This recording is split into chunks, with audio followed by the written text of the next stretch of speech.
Hello everyone and welcome to the Redmen TV. It is the build-up show. It's a big one. It's a big Champions League night at Anfield looming on Wednesday. Liverpool, Real Madrid with a 2-goal deficit to overturn. I'm sure the Reds will go as full strength as possible for this game, and so we have done exactly the same. It is myself and Chris Pajak in the studio. And we've got John Machin as well joining us for this one. Chris, here we are, once again, Liverpool, Anfield, needing to do something, needing to generate some sort of mad, heroic moment. If you're new to Liverpool, welcome. This is what we do. This is what Liverpool do. This is what we do. And unfortunately, this time, we're not going to have fans in the stadium. I imagine there's going to be a large group of fans outside the stadium at some point during the day as well. So hopefully if that happens, then hopefully the Liverpool players can get a little bit of a lift and stuff from that. The big one is, Anfield atmosphere. We've been saying for years that it is a thing. Fans of other clubs have been saying that it isn't. We need to hope that they're right on this occasion. Yeah. I've never wanted rival fans to be right more about something. Exactly, but this time, we need to be able to do it for the lads, and they'll know that we obviously want it and everything else, but they need to want it. They need to want it, and they need to have the skill set to go and rectify the mistakes that were made last week, because the game plan for Real Madrid, Paul, is going to be exactly the same. I completely agree on that. And this is the point about this, Callum. We talk about the no Anfield atmosphere, not having the fans. We know it's big. It doesn't even need saying. But Real Madrid didn't need fans, didn't even need an actual stadium last week. Liverpool psychologically have got to put themselves in the mindset of it's a game of football, it's a team that they're going up against. The conditions are going to be level in that regard, and you need to treat it as 0-0 almost, and just go and try and beat Real Madrid. Yeah, agreed. I think what gives me hope going into this game is that 15-minute spell in the second half against Real Madrid in the first leg, where we just came out and said, to hell with this, we're going to go and attack these lot. And we scored and we looked dominant. Now, granted, there was obviously the 3 goals we conceded, which obviously more than balances that out. But I do genuinely believe that if we go into it with the correct mindset, I'm not saying we're going to get through, but we are going to give a very, very good account of ourselves to show that we are still a top European team. I think that's a spot on point. We actually had a super chat from Philippe Hunt saying, tough game, lads. Definitely the odds against us, but we can't give up. I'd rather us lose fighting to the very end than not trying at all. And that's the point, isn't it, with this, Dad, is our only expectation here. We can't expect to go through because it's so very unlikely, really, just on the balance of things. All I think we can expect is this team goes and does just be better than we were in that first half, because we were abysmal. We were abysmal in the first 45 minutes against Madrid. I just want to see a bunch of Liverpool players go out there and give it all, really. Well, I'll be astonished if they don't, to be honest, after that. And I don't think Klopp was very happy with them, was he? And I think he let them know. So I do expect them to be on top of their game. I mean, that may still not be enough. I mean, we know we're vulnerable to long balls over the top and we can't do anything about that because we've got to attack. Yeah. Obviously, at least we can't, sit back or whatever. We've just got to go forward. I mean, the possibility is you sort of micromanage it and just stop Tony Kroos from getting the ball in space. Just sit on him. And maybe the same with Casemiro, just to stop the danger. But keep on going, hemming them in and just putting them under pressure and keep that going. Yeah. And it's not impossible. As I said last time out after the game, we've often been in this situation and we've always struggled because it's scoring 2 goals against a team who can just sit there is really difficult, because we're talking about top class players. Even though they had their second string centre backs out, they were still brilliant. Yeah. So it's going to be difficult, but you've just got to have hope and keep going. Yeah, and this is as Callum said, win the game and then see where you are.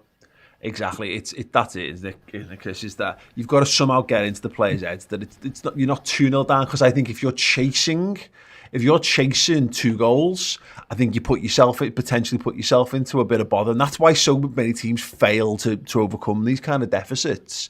But if you looked at it in isolation and said you've got to beat Real Madrid 2-0 at Anfield to get through, you'd be like, Okay. Well, you know what I mean. But, just to get us back in, whatever. This is the point: is that it's. Sorry, it is too because the away goals. But the point is, 2-0 is a perfectly attainable result. But there's so many of the psychological factors that there has to be a little bit of blinkers in what we're doing here. Let's start it off. If you turn around to me and go, this Liverpool squad have got to beat Real Madrid to 2-0 to go through, I'm like, of course they can.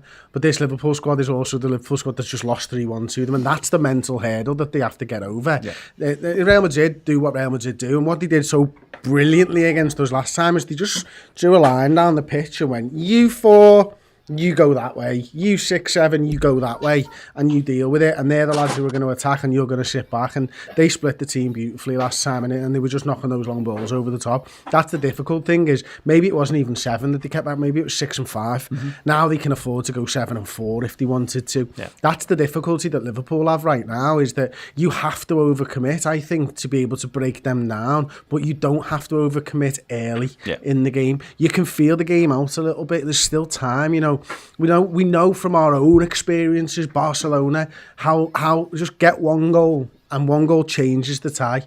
Because if we can get that first goal, then they're nervous, because then they've got something to lose. Yeah, it's such a tricky balancing act to have, because, we're talking about this, like, keep our cool, keep our composure. We've been in 12 times in Liverpool's history, we've been in a situation where we're trying to overturn a deficit of more than 2 goals, or 2 goals or more. Only twice have we ever managed to do it. Is that 2-legged only? Why? Is Istanbul count? Yeah, over 2 legs, overturning that results from a previous leg. The point of this is that the times that we've done it, start fast, get that early goal. Now, of course, it's where it's completely uncharted territory, because if you start fast and you get an early goal, think about Barcelona, think about Henderson breaking through, Origi sticking it in, and all of a sudden, all your talk and your hopes and your expectations, it is on from the minute you stick that in, and they are going. They've had their lead has been cut immediately before they've even got themselves set, and you've got the fans up. Now, you've got to engineer that without the fans. I don't know that it hurts Real Madrid's mentality to concede early, so it could be this game could require a completely different approach. It might require 95 minutes of grind as opposed to us coming in, because my instincts is you need these goals. I think if we're going to do it, you need the goals in the first half an hour.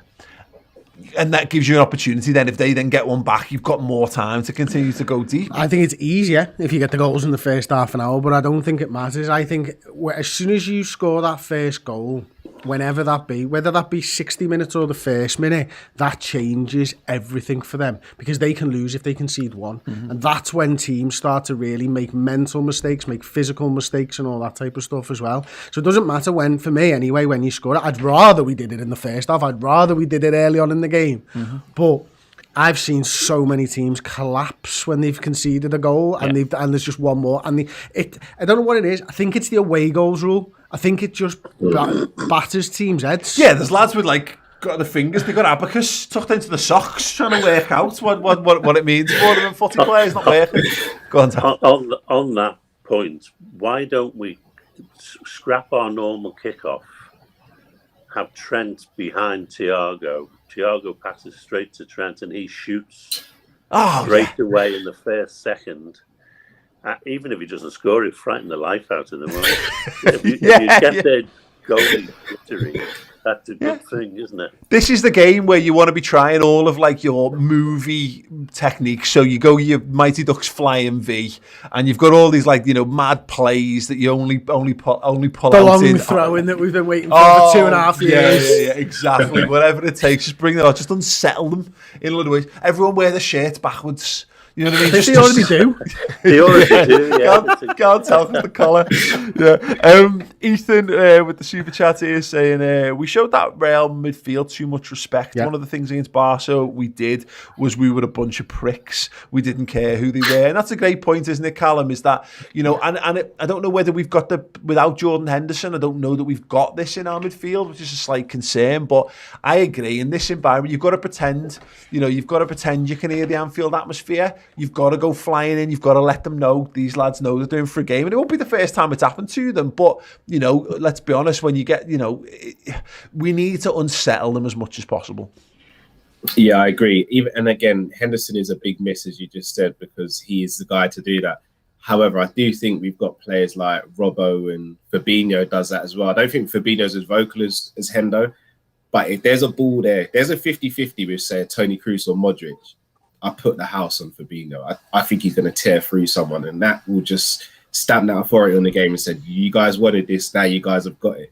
And I don't know if you guys are big MMA fans, but this kind of reminds me of when Ngannou fought Stipe the first time. Like, we went into it super confident last game. Yeah, we're going to smash these lot. Can't do anything to us. And we got humbled. He's regrouped. He come back and he knocked him out. I'm hoping this is going to be us on Wednesday. That's so mad, because that's the exact leg, isn't it? The Stipe Miocic second one. Probably. You switched off, you glazed over, you knew it was UFC that I was talking about. Yeah. That's the match that I was talking about. It's the fact that, like, Stipe absolutely mullered him the first time around, and Ngannou came back a different fighter a few years later. That's what I wanted Liverpool to do. In fact, it was before. It was in the build-up. I wanted Liverpool to do that after the Champions League final, didn't I? That's so mad, that, Carl. That's a great reference there, mate. Clearly a perfect analogy for it, apparently. Must be because two of you have done it. But there's an interesting point about this, is that we know we've got a clear idea of them now, and the same will be true vice versa as well. We know that Lucas Vazquez is out from this game, which is obviously a big loss for them. They actually set up the first goal at the weekend against Barcelona as well. And I don't know, particularly someone like Sadio Mane, because we've been talking about him on the Final Word show. We've had a lot of Sadio Mane chats of late, and I just wonder whether there's something to that now. They've had a look. They've had a look at what Real Madrid have got. And there's a weird thing where, and I'm not saying this is true, because I don't know elite sports people do this, but there is on paper, Ramos and Varane, you know what you come up against. You come up against one of the challenges of your life. And when you find out that maybe you're playing lads who are the second string or whatever, I don't know, sometimes you find where people don't necessarily go as all in, or you find some more super heroic performances being put in. We know we've got a much clearer idea of what we're coming up against, and we know what the challenge is facing them. I would, to the point that made by people, whether it's Mane, Firmino, Salah, Jota, or whatever, there should be nothing less here than them giving absolutely every egg of energy in this. Of course, game. And look, I personally, look, I know we're going to talk about how we want to line up and stuff later, but a change of formations, what we need here, because I think we need, as John mentioned, we need someone to be able to get onto Kroos' toes or Modric's toes, and maybe an extra body in the middle of the park might be able to facilitate that in a slightly different position than our normal eights. Yeah. But yeah, I think that's massively important, Paul. Yeah, and the thing to take from this, Dad, obviously, as mentioned there, Real Madrid beat Barcelona 2-1 at the weekend to go a point behind Atletico in the title race. Big game, big exertion of that match. It was, it could have gone either way at the end. The amount of chances that kind of went for the game, absolute torrential rain. It would have been a heavy pitch, etc., etc., etc. The point is that you're hoping that as much as psychologically Real Madrid are prepared. Yeah. Well, they're preparing their story about how they're dragging themselves back into the Champions League, Champions League chances, and they've got a title to win. But we've got to hope that we can undercut that and bring it down to the core of it when hopefully they are tired. Yeah, the key is to make them unsettled. You just don't make them, stop them being comfortable at any time. The too often in that first half in Madrid, they could do what they wanted. Yeah. They must have thought this is easy.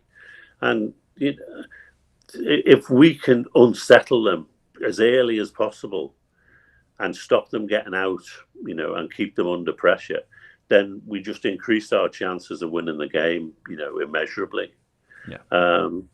How Klopp sets up, I don't know. I'm personally not sure what he can do. Chris said, make sure there's someone extra in midfield. Maybe that is it. But as long as we keep them hemmed in for as long as possible, then, I think that'll do the job. Absolutely. Well, we'll talk about that.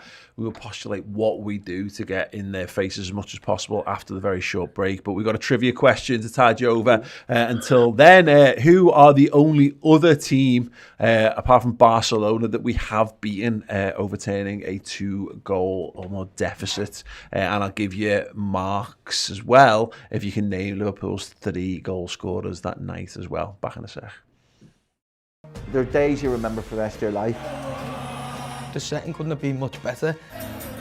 Even now I'm talking about it, my face hurts. I struggle to think of a better hour I've ever had. Pride really was the kind of overwhelming emotion. Dream come true, 100%. Our city, what it's about, music, culture and football, that's about it.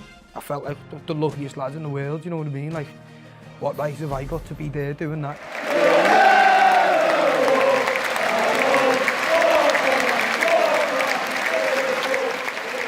We're still buzzing that the Liverpool fans have got the flag for Sean Cox. And we're still buzzing that they came over to us. And we're still buzzing that we're in the Champions League final.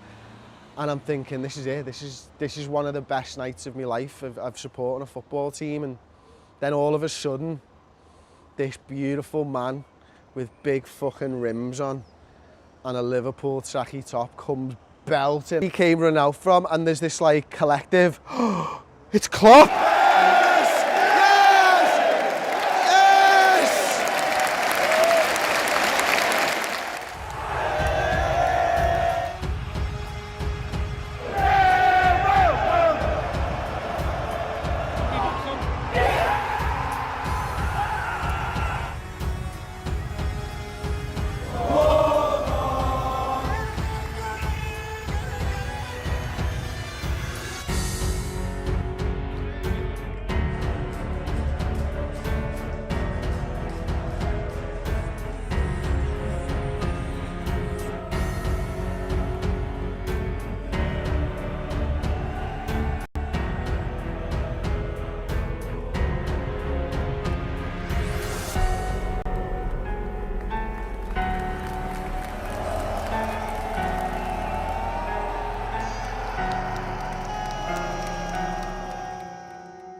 Hey everyone, welcome back. Yes, you can check out our Champions League documentaries to get yourself in the mood for Wednesday. We've got a whole bank of them over there streaming right now on the redmentv.com. So if you need a little pick-me-up to remind yourself of the good times, I nearly went full on into Chumbawamba there, but I'm gonna refrain myself for now. But yeah, go over there, sign up now to the redmentv.com and get access to our Liverpool streaming service. There's also an incredible competition if you want to join at Club Legend level, which will give you some more details at the end of the video. So the question was, obviously we've 12 times we've had a 2 or more goal first leg deficit to overturn.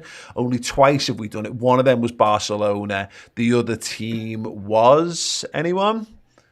We've had some interesting shouts. The year, in fact, I'll tell you who it wasn't before, just to draw this out for a minute. We had a 5-1 deficit against Ajax in '66. We had a 2-goal deficit against Forest in '78. Widzu Lodz in '83. And the answer was Auxerre, 1991. Yeah, we were 2 goals down and we beat them 3-0 at Anfield to come back in that one. And then, you know, since then, Genoa in '92 didn't do it. Spartak Moscow in '92. Paris Saint-Germain, that would have been the Cup Winners' Cup. It was 3-0. We had to overturn Strasbourg. Celta Vigo, Chelsea in 2009, Zenit St. Petersburg in 2013, and then Barcelona in 2019, which we did. So it sounds like you just need them to be a really good side to be able to overturn them. Yeah. How are Auxerre in the French league in there about that time? No idea. Yeah, probably. let's just say they were top, yeah? Yeah. Rubbish, John. Come on. Come on, John. Yeah, interesting note on that. So the 3 goals for Liverpool, I won't ask you this because it is a tricky one. Rosenthal. Jan Molby penalty in the 4th minute. Mike Marsh got the second in the 29th. And in the 83rd to seal the win, Mark Walters. Interesting, Liverpool only named 4 substitutes on the day because of injuries, 2 of whom I'd never heard of in my entire life. One was Robbie Holcroft and the other was Barry Jones. No idea. I think they might have pulled him out the stands. If you watch this, that might be a real offence, but no, never heard of him. Never heard of Steve McMahon was bossing that game. Right, sound, yeah. The question then is, Chris Pajak, has Bobby Firmino done enough to earn his place in the starting 11 this week? Well, the answer to that is yes, and I'd follow that question up with, has Mane done enough to deserve his place in the starting 11 this week?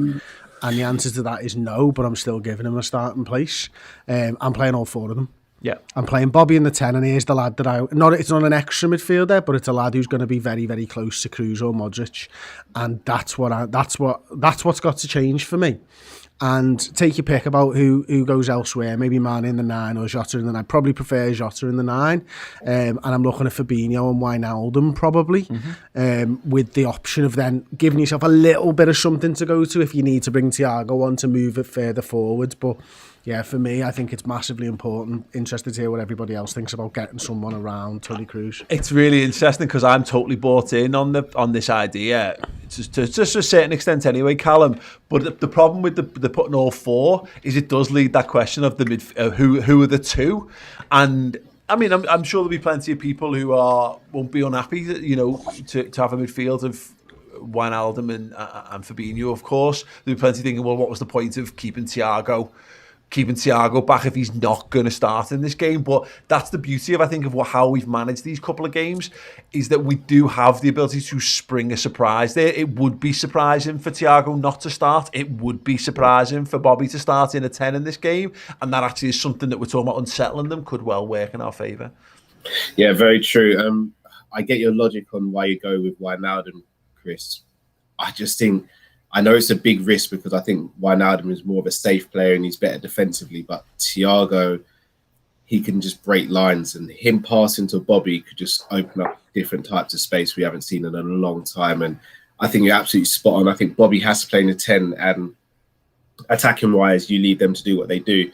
But as soon as Real Madrid have the ball, I don't want Bobby doing anything else apart from looking where Toni Kroos is and standing on his toes and saying, you're not passing this ball and you're not receiving it. And just shut him out of the game. I think you shut him out of the game, Real Madrid cannot control the game and we dominate them. There's it's going to take a lot of bottle from the manager here, won't it, Dad? Because I think there's a reasonable case to be made that if you just went with the normal 4-3-3, but you've got Bobby in between, we'd have a much better fist of it regardless. But there is definitely something to the point I was making earlier about going in, blitzkrieg, the lightning war, just, throwing everything at them in the first 15, 20 minutes and seeing what happens. You might get blown away, but you might well crack it wide open. Yeah, and it's tricky to know how to deal with it. I mean, there's probably as many opinions as there, as anything. But I can't imagine going into the game without Thiago again. I just don't see that at all. And personally, I would keep Jota as an impact sub for the last half an hour, and have him and maybe Curtis Jones ready to come on and make a difference. Mm-hmm. Mane, I think you've got to take a chance on him. He's not firing all cylinders, but he really does take up defenders' minds, Yeah. That you can't just leave him. You've got to devote some time to him. And they're now going to be playing their third choice right back. So, I think Mane could cause them all sorts of damage. It's so tricky, isn't it? Because I think that's just as valid a point as any. That I think Bobby should sit on Kroos, though. I really think that's and the thing is, he can do that. He can do that in 4-2-3-1 or 4-3-3. And he was very deep, wasn't he, at the weekend, Chris? So you could see him just as easily doing that. And you just sort of, maybe you bring the wingers in a little bit more narrow or whatever. But there's two schools of thought, isn't there? I think, and there's probably loads more. But let's just oversimplify it. You go with all 4 from the start and you absolutely go for it, or you do, as said, you keep Jota in reserve and maybe Thiago in reserve, in addition to, I should say, Thiago in reserve. So you've got another. Even if you don't start them, your team's more than capable of doing the business regardless, and then you have got something else to go to as well. Yeah. I think the difficulty Klopp's going to have here is that balance between being able to push your team on, nullifying their threats, but keeping the back door shut. That's the difficulty. And, I tossed and turned about whether, I'd rather see Wijnaldum or Thiago in the centre. And I thought to myself, well, where did Real Madrid hurt us last week? It was behind Trent Alexander-Arnold and it was behind Andy Robertson. So I've gone with the 2 centre midfielders that I think provide the best level of cover for those two, because I think that Robbo and Trent will be just as key as any of the forward players if we're to win this game by 2 goals. Yeah. So you've got to give them a platform for me to go and showcase what they can do, what they can bring to the table. And then you're into personal preference a lot of the time about how, you like to set a team up with something in reserve. You've always liked to do that whenever we've spoken about footy. You've always liked to keep somebody back, or, you know, somebody else might think, let's just blow them out the water right now and doesn't matter. Maybe you just need defenders on the bench because that's all we're going to do. We're going to blow them out the water. I'll leave that for everybody else. I don't know if there's a right or a wrong way. I don't think there ever has been a right or a wrong way to set your team up with a bench like that. I think the most important thing is to set your team up the 11 versus 11. That's the most important thing. The bench will be what the bench will be. You've got to, I think the good point is, because we've said this for a while, is if you put your best 4 attackers on from the start, where do you go from there if you need to go up a gear? But also, it's a do or die Champions League game. And we actually saw Shaqiri come off the bench. We actually saw it the other week as well. I think by that point, you're entering into madness territory where you can just do a load of crazy shit. I don't think it really matters. I think you're keeping all 4 on the pitch for the full length. I don't think it matters too much. But again, I don't know. And this is where Klopp's mentality is, because a goal for Real Madrid ends it. If we don't get on the score sheet first and foremost, if you're chasing it but you've lost your away goal advantage, like, I'm not sure you'd overcome. It depends. If Liverpool score, sorry, I disagree. Oh, go on, Cal. So, I think even if we're 2-0 up, I think everyone's saying, yeah, let's win this game by 2-0, but Real Madrid only need 1, and 2-0 is still not going to be enough. I do think, I know it's going to sound a bit crazy, I think we have to chase 3 in this game. Yeah. And that even still only takes the extra time. I think we have to chase 3 because, let's say, for example, we do the unthinkable. We go 2-0 up with 60 minutes to go. And what do we do next? Is it stick or twist? Because if Real Madrid get a goal, then we need 1 to take the extra time, 2 to win it. Whereas if we're still 2-0 up, I think we have to go for that third. I don't think we have to be reckless, but I think we have to go for that third still. Yeah. But there is a point as well. The point is that at any time in the 90 minutes or 95, Real Madrid can score a goal and scupper everything. You've got to defend well for the whole game. And Callum's right. If you can get 2-0 up, then don't settle for it. Go for more. But, you know, I think it would be wrong to go out thinking we've got to score this many goals. I think you go out and win the game. Yeah. You know, and make sure they don't score as well. So, well, we saw it with Atletico last season, didn't we? Was that, you know, again, you can be undone at a moment's notice. I mean, again, and this is where Klopp's going to earn the big bucks here, because, you know, I think you've got to go and strike hard. You've got to go and strike fast, and you've got to go and get it up. But there is also a thing of what does he feel is the best approach to getting to 2-0? And is that to go everyone from the start? Because I can foresee a situation where I don't think when you've got to 2, you necessarily then need to keep your foot to the floor. I think if you get to 2, that's when you pull off for 15 minutes, and then you wait to see what Real Madrid do, because that's the situation where you've wrested control back of the football match, and does that then open up a Liverpool on the counter-attacking kind of situation? I agree with John here. I don't think Jurgen plans for how do you get to 2-0. I think because think about, put it in the context of an ordinary season. You don't pick a scoreline and aim for it. Mm-hmm. You coach to win the game. Yeah. You can't just coach completely differently just because of one game a year. You might need to get to 2-0. I just don't think that happens. I think the first and foremost is you win the game. You coach them you put them in the best position to win the game. You score the goals or you don't score the goals. Mm-hmm. And I think if you look back at what Klopp said in previous 2-legged ties, from what he said, I think you'll probably find that that's the way that he kind of thinks. It's just about winning the game. Yeah. And if you get the goals, you get the goals. I mean, you're right, because I mean, there's no way him and Pep Linders having a little chat going, here's what we need. How do we they will have. They'll go, here's what we need. How do we set up to best provide that for us? But the drive is provided by the lads on the pitch.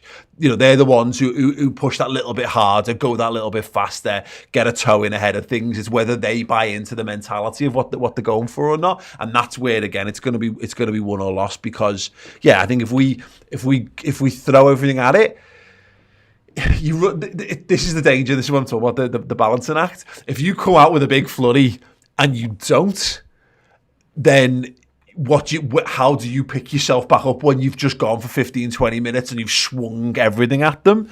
But I don't think you that's when Klopp earns the big bucks. But I think I don't think you can live that way. I don't think you can live in that fear. You've got to believe that your biggest punches are going to knock out your opponents. Yeah. So they will go for it. But again, what we don't know is whether Klopp feels it's literally like being it's literally like being a fighter as well. You think that you give them the hardest punch and they don't go down. You tell yourself, I didn't connect properly. Yeah. That's just the way that it is. Yeah. That's how every elite athlete thinks. It's how they got to where they are. It's the ego that gets them there. Yeah.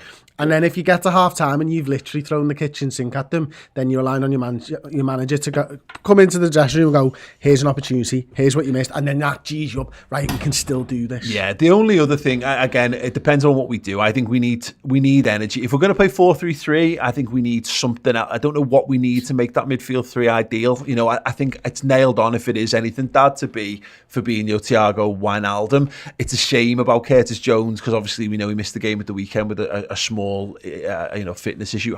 I would be really tempted to play Kurt Jones in this game if he was fit, just because I think he's that lad who he wants to drive through the middle of the pitch. If we had Ox from even last year, I'd be looking for Ox in this kind of game. It's what Jordan Henderson brought to the Barcelona game. I think we might be lacking in a midfield three. Yeah, I think that's a big call to make. I mean, I think if you're thinking of putting an attacking side on the pitch, then Curtis Jones is in it all day long.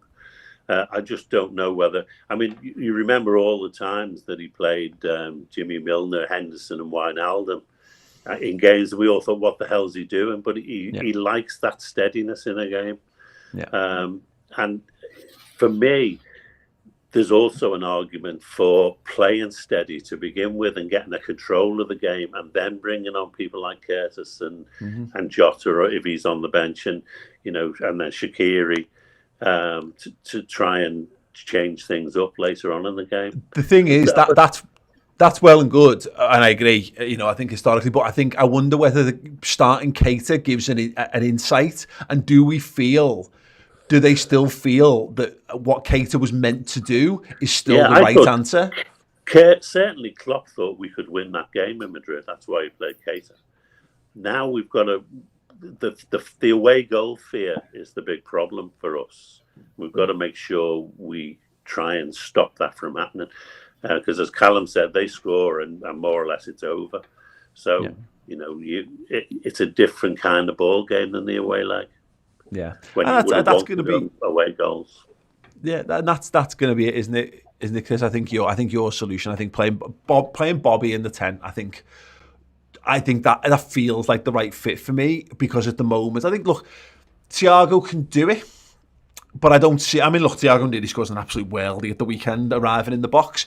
I think it's a shame that we haven't got two James Milners, because I would love a James Milner for this game, just if nothing else, obviously a Jordan Henderson. And it is whether that Klopp feels that it's like, God, I mean, it's what mad shouts.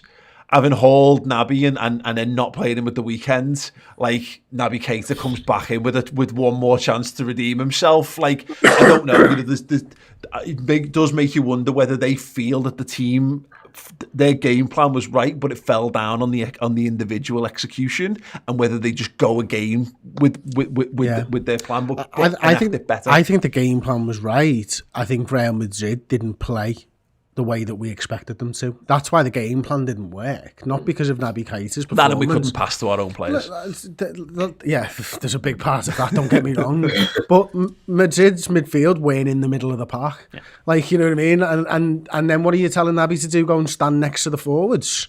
Because that's not part and parcel of what a midfield three does for Liverpool Football Club. So for me, that's where it came down to. And if they're not going to engage us in the centre of the park, and they're going to drop off and they're going to spray balls from 30 yards away from the centre circle, then that's where you have the problem, which is why I think it's the forward. So whether it's Bobby Firmino from the 10 or whether it's him in the false 9, he's now his job. Yeah.